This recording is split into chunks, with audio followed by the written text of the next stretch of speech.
تو عزیزان گرامی یہ جناب بحلول دانا اہل بیت علیہ السلام سے جو کسب فیض کیا ہو اس کی حکمت و دانائی ایسی ہوتی. جناب بحلول دانا کوئی عام انسان نہیں تھے. بغداد میں ان کی قبر ہے, مجھے زیارت کا شرف حاصل ہوا. حضرت شعیب کی جہاں پہ روضہ ہے اس کے بالکل قریب میں باہر. آپ نے سن رکھا بڑا مشہور معروف واقعہ, صرف اشارہ کرنا.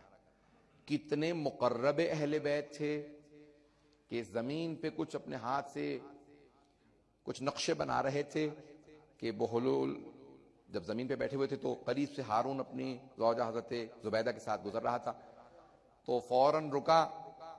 جناب زبیدہ نے پوچھا کہ کیا کر رہے ہو؟ تو بحلول دانا نے فوراً کہا کہ میں جنت بیچ رہا ہوں, جنت بنا رہا تھا, اب جنت بیچ رہا ہوں, کوئی خریدنے والا ہے؟ ہارون نے کہا مٹی کی جنت کون خریدے گا, تیری خاک کی جنت ہاتھ سے زمین پہ بیٹھ کے تو نے بنا دی.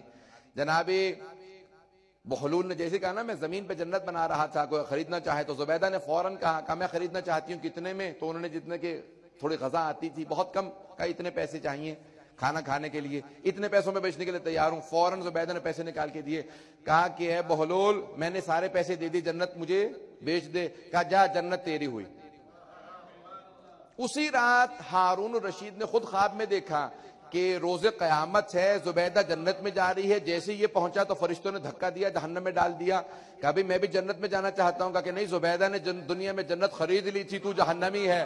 جیسی صبح اٹھا دوڑتا ہوا, کہا بحلول کو تلاش کرو. کہا بحلول میں بھی سودا کرنے کے لیے آیا ہوں. کہا نہیں, میں صرف انہیں جنت فروخت کرتا ہوں جو بغیر دیکھے سودا کرتے ہیں. جو اتنا مقرب اہل بیت ہو کہ اگلے کے خواب کو پڑھ لیتا ہو, اسی کا اتنا مقام بنتا ہے کہ بحلول بن رہا ہے. عزیزان گرامی, انسان کو تقوی اہل بیت سے اتنا قریب بناتا ہے کہ دوسروں کے بھی تقدیروں کے اندر مداخلت کرنے لگتا. اتنے مقرب ہو جاتے ہیں اپنے تقوی کی وجہ سے کہ اہل بیت علیہ السلام ان کی ہوئی شفاعت کو قبول کرتے ہیں. اہل بیت علیہ السلام قبول فرماتے ہیں, اہل بیت علیہ السلام قبول بھی کرتے ہیں, رد بھی کرتے ہیں. تو عزیزان گرامی, ان کی شفاعت کو جناب بحلول اس